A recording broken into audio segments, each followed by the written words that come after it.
final video on central banking, Part 4 elaborates on how gold used to affect central banks and the economy. Gold standard. As we said in the previous videos, the most important power of the central bank is its monopoly over the distribution of money. However, this was not always the case.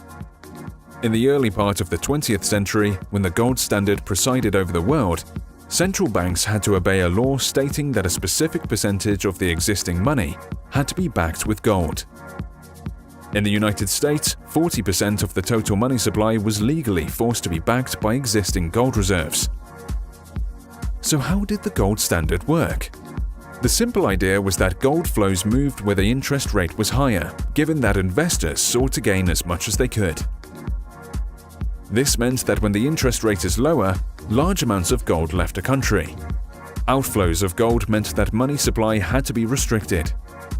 In the opposite case, money supply could be increased when a country experienced gold inflows. This was not always as simple as it looked though.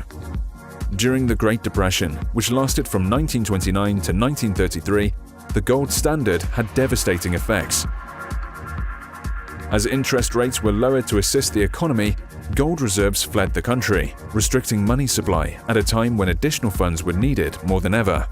If the Federal Reserve tried to raise interest rates to prevent the outflow of gold, then it would severely hurt borrowers, pushing the economy further into recession.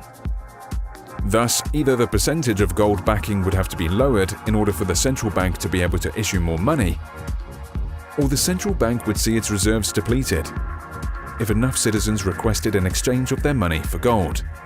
As a result, the central bank's ability to affect the money supply was severely diminished.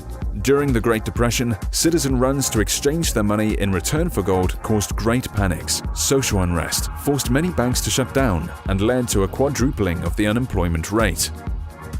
To avoid such issues repeating in the future, the gold standard was abandoned, partly in the 1930s and fully in 1971, giving central banks the ability to create liquidity whenever they saw fit.